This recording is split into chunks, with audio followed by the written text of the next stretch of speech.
ونستغفره ونعوذ بالله من شرور أنفسنا ومن سيئات أعمالنا من يهده الله ومن يضلل فلا هادي له أشهد أن لا إله إلا الله وأشهد أن محمدا عبده ورسوله. Alhamdulillah, blessing and praise only to Allah, and we welcome you to tonight's session. MashaAllah, this is Heart to Heart, Finding the Ultimate Love. And my name is Tante Fifi, or you can call me Kak Fifi. I will be your moderator tonight, along with Rocky. So my name is Rocky Tantu. We just introduced you. Yeah. Okay, so my name is Rocky Tantu. I'm from Houston, Texas. Born in Indonesia, but Houston, Texas. I'm in the Navy. I work in the hospital over there in Seattle. Oh yeah, I forgot to introduce myself. My name is Bibi Darmansha. I have 4 kids, mashallah. 17, 15, 13, and 10 years old. And I live in Maryland. And I work as, I have my own business, my home daycare, inshallah. So, Rocky, what are we going to do tonight? All right, so tonight, just a brief description of what's going on. So we're all going to go around, introduce ourselves, just simple basic stuff like name, this is what I did, occupation, what you do, and where you're from. Hobby or interest? Yeah, hobby, interest. Yeah, so what do you want to say? And then after that, we're going to do a quick little icebreaker game. So get to lecture first. Oh, lecture. Lecture first. And then, so that's an icebreaker just. Yeah, just introduce yourself, 3 questions, like what Rocky mentioned before, name, and then occupation, and then hobby or interest. You think everybody can do it? Yes? Okay. Everybody take a deep breath. This is a fun night, inshallah, for us. And we have, don't be so tense, okay? And we will have snacks, mashallah. Some donation from our wonderful sisters. So thank you so much. So I think we can start. Yes. So I'm going to start with the sister side over here. Oh yeah, please. Hi guys. All right, thank you everyone. So now that we all know each other, we're all gonna listen to the talk show. It's gonna start it, and it's gonna be featuring Mr. Ahmad Fakhri and Mrs. Jamilah, Samian. And I would like to invite Hamzah to moderate this session.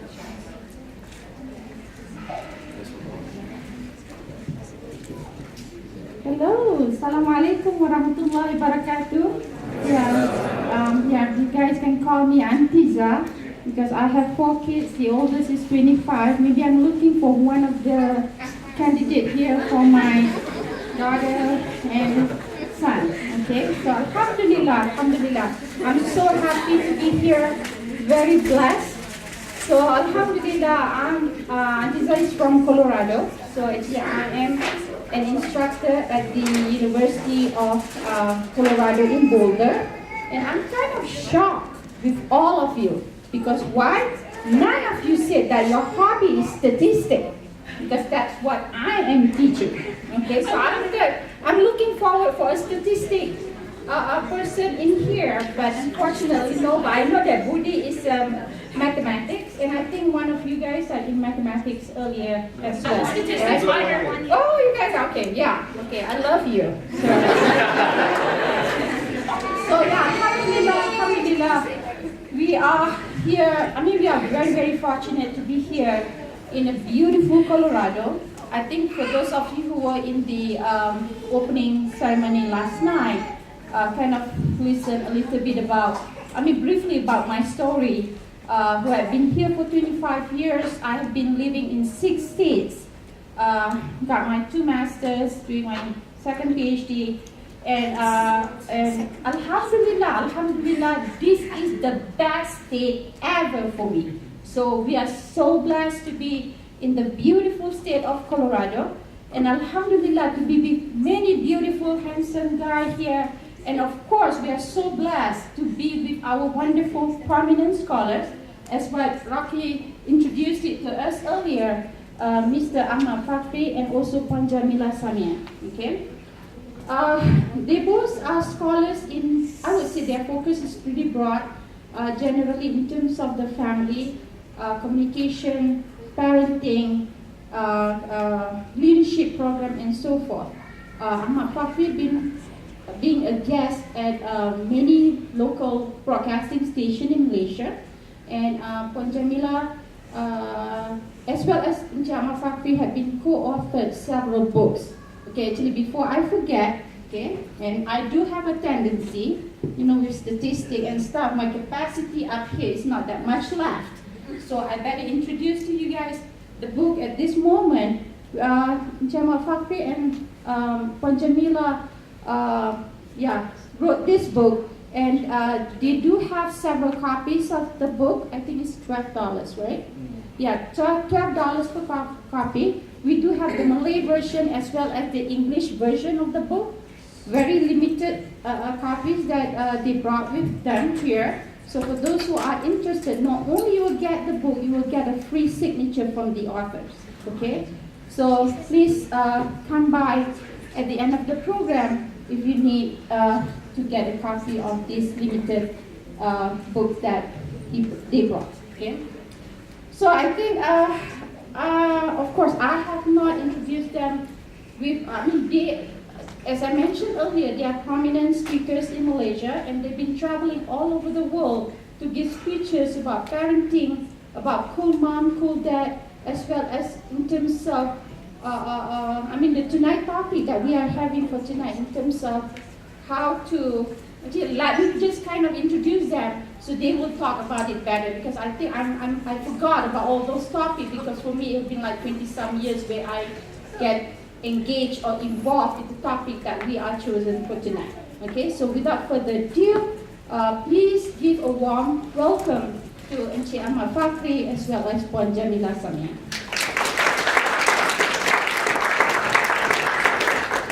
Thank you, the moderator, and Assalamualaikum warahmatullahi wabarakatuh.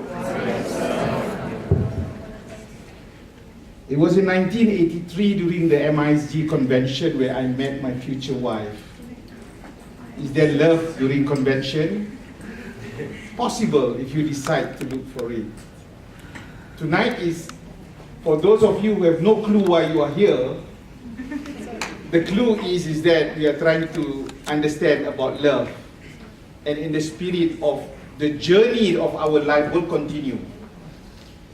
Just like you, I'm an ex-student from California State University, Fresno, studying mechanical engineering, and I work in the multinational Shell, both as an engineer, as an underwater operations engineer for that matter, before I switched my career to human resource manager, regional manager, and now I'm a consultant in a change management organization, as well as together with my business partner in crime, we do go around and give talks to both parents and youth about making an impact to their life. So tonight we're going to do a bit of an open heart-to-heart talk, because we don't need the projector. You don't need this, because I think you are now into the state of the journey of your life of finding, inshallah, your partner. And we make dua that you will find the one that will be comfort to your eyes. You know, that's the dua in the Quran. So that when you have that, then the journey of your life will be more meaningful. The continuity of the generation. First, I wanted to share with you how I position marriage. And Jamilah will talk more about love. I tend to be more definitive. And one of the thoughts that came to my mind is that marriage is made in heaven. Literally, it made in heaven. Because why? When Allah created Prophet Adam, where was he? In the heaven, right? In the heaven. And interestingly, he did not create Hawa together. It was only later when Adam felt lonely, the companionship, when Allah then created, Allah would have known that Adam need a companion. And the point I wanted to emphasize is that The union happened in Jannah, but not the family, because the children was born in the earth. The family creation was not there. So the first spirit I want you to have in your heart is that this love that you are going to have with someone is made in heaven, and you will end in heaven, inshallah. So from Jannah to Jannah, and the earth is your bridge. So having said that, then it comes with a responsibility. So we're not going to talk about the fiqh or the process or the mechanism, the choices, because I think tonight I want you all to be as open as you can. And the topic is to discuss the undiscussable. I had that opportunity when, in my student days, we had those who do not want to get married and they can't find love just because they don't want it. See, when you want something, Allah opens the pathway for you. Believe me. And then there is the group that says that we want to get married. And this situation poses a situation whereby either it will become a good one because they found the love and their heart will be comfort, which means they will not be chasing around anymore. They spend time together, they study together, legit. They feel very comfortable because they have found someone and study together. And some have improved their academic achievement. CGPA close to 4.0. You know, because they tag team together. And by the way, statistics have shown that those who found their partner during the course, 90% would found their future wife or husband while they are studying in university.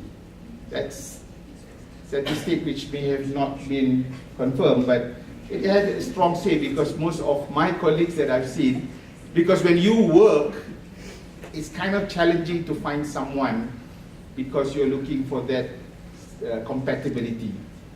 And then there are the cases of, now this is where some of you will face, can I get married? Is your sponsors allowed you to get married for some of you? It was silence, it is silence, is it? Or you can do it? No problemo. Yeah.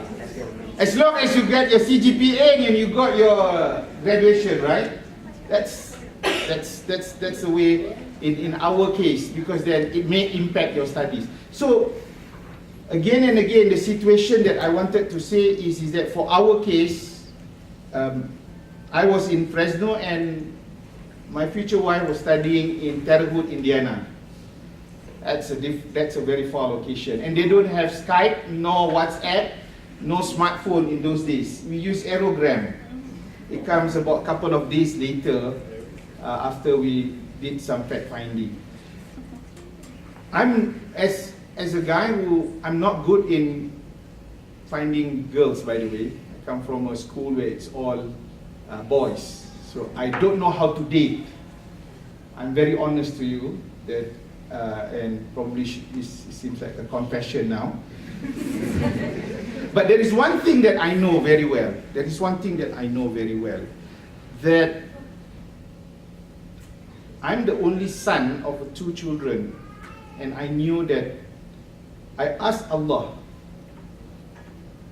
for Allah to guide me to find someone that will have very good relationship with my future wife. That's my dua. Because I want that to make it a very meaningful union and sharing the life with another person. So I did not think a lot about compatibility. I did not think a lot of this, but I was sure that I want someone in the accordance of the Prophet. The criteria is someone that is having the religious background. Because if I look for beauty, both of us are going to get old. We're going to get wrinkled in no time after a couple of years, for instance. If a person is rich, you know, sometimes things can go up and down, and finance can switch a person into a different financial situation. Status, again, it can change, but deen, religion, it will increase, inshallah. And the reason is because I knew that for my children, I need someone to look after them. So the product is we have 6 children, 5 boys and 1 girl, only from one mother. And the first boy gave the speech today with his pantun. So Saifuddin is the first son out of the rest of the other children that we have. So again, this is just an introduction. It's not meant to be very serious. I want you all to be as open. What are some of the yes, we have challenges, by the way. Guys, I know you had difficulty because when I gave the talk into the students in Jordan, in University of Yarmouk, and one of the main issues they say is that we don't have that finance. That's one. The other thing is that we're not ready. When are you guys going to be ready? Sometimes we thought that our life has been programmed. Agreed, most of you, especially those Malaysian, our life has been programmed, right? Standard 6, you got an exam. Form 3, you got an exam. And then O-level, Form 5. And then here you go, fly off to America and get your degree and then go for... So it's like being programmed. Now the question is that are you ready now to make that decision, to be the person, to find that love? One of the challenge of being old is the greatest enemy is loneliness. You could see some of you, possibly your parents or the elder ones who have lost their loved ones. Being alone is not easy. So I want to take this as a great start for you to be very open. And inshallah, then Jamilah will give you some idea about falling in love. Be very frank in your questions. There is no such thing as a perfect woman, guys, because there is also no such thing as a perfect man. But I can tell you, the imperfection of the women and the imperfection of men, when they are combined, it gives them the perfect solution. MashaAllah, this is very beautiful. When you think about it, people completely opposite. And let me tell you, that don't be too overwhelming concerned that you have to have that 100% compatibility. Throw caution to the wind that maybe it's a different person. I mean, I knew that she's different personality-wise than me. But because of that difference, we celebrate that difference and try to help one another so that we can enjoy a better life. Jazakallah khair. Fadal mashkura.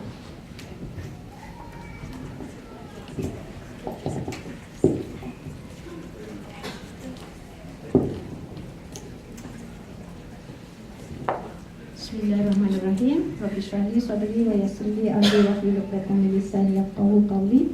Assalamualaikum warahmatullahi wabarakatuh.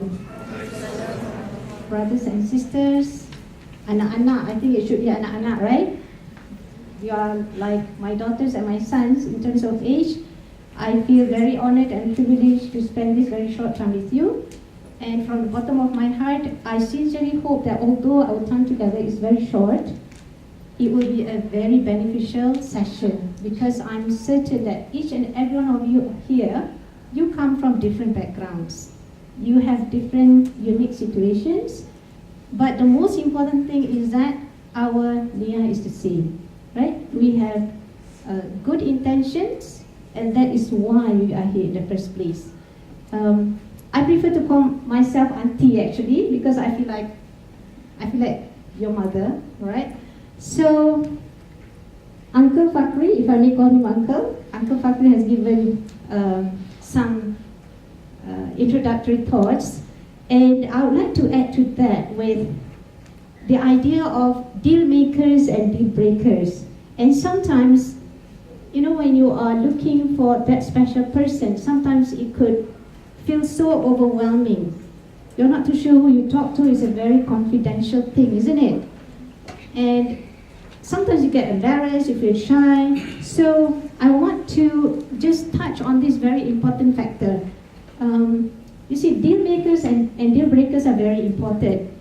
And if we do not, yes, I understand, I take it from Uncle Fakhri, you cannot overthink this process of getting the right person for you, for yourself, that hopefully will work short term and long term. But having said that, the process is equally important. Since I've written the book, The Kindness Miracle, I have been approached by people with different challenges, different problems, personal situations, and there have been occasions where, lack of honesty, I would say, where people think that, okay, I've known that person for 10 years, for instance, or maybe even longer than 10 years. And after they got married, they realized that the spouse had a mental illness, for instance, yeah? So these are the kind of things that you need to discuss in the open. What do I mean by that? The process of getting married is something different. It's not just, you're not just becoming friends. You are going to share your bed with that person, right? I mean, I'm not asking you to tell the other person, okay, I've got a mole under my foot, not that kind of openness, but things that will influence the other person. For instance, if you are looking after an ailing family member, for instance, right? It's the right of the other person to know. That's your commitment, your life commitment, that the other person will have to share. Because sharing a life as husband and wife is different from parent and child, it's different from siblings, it's different from friends. This is very serious. This is not something that, okay, we're going to give it a try. No, we are going to give it our best effort. We are going to make it clear between the two of us to see what's important for you and what's important for me. What are the expectations, for instance, yeah? And how do we make this work, right? So, yeah, coming back to the example, for instance, I'm not saying that you cannot marry somebody who is having mental illness. No. I know people who the spouse has such illnesses, physical or emotional or whatever, but they support each other, right? The most important thing is that you are in it together, all right? Now, what's important about love in a marriage, right? That is before marriage. Now, after a marriage, what's important? Yes, love is important. And how do we make it work? But even before that, is it a valid concern itself? Is there such a thing as love in a marriage? Sometimes we hear people saying, you shouldn't talk about love, because it should come after marriage. I would say it's subjective. I had this person who came to me and said that she was engaged for 2 years. She didn't have any feelings towards the man, but she thought that he was a good man, and she decided to give it a try. For 2 years. And after 2 years, she asked herself, can I share my life with this person? And she says, I can't. And finally, she broke the engagement after 2 years. So I'm saying, if that's important to you, if that feeling is important to you, then you have to be honest with yourself, right? She said, I wish that I had been honest with myself and with the other person. Yeah? So again, as long as you do it the halal way, then it's okay, right? Within the boundaries that Allah has given us, within the Quran and Sunnah. And I feel that love is important because when you love each other deeply, you do not have to be perfect to be loved perfectly. This is something that I truly believe in. And if we were to look at our best example, the Prophet himself, sallallahu alaihi wasallam, love actually featured strongly in his marriages. He had a pet name for his wife Aisha. Anybody knows what that name is? Humaira. Pipi yang kemerah-merahan, right? Like somebody blushing, okay? So these kind of things, it grows love in a marriage, right? And the process, the process. Sometimes we also help people in the process. Even sisters who may not be comfortable with their own parents. For instance, they come to us, they would rather talk to us and ask for our help because sometimes they talk to their parents get emotional, cannot really talk objectively. and they will come to us and ask the interested party, both interested parties, to come to our place and have a discussion while we are there, you see? And sometimes having a third person helps.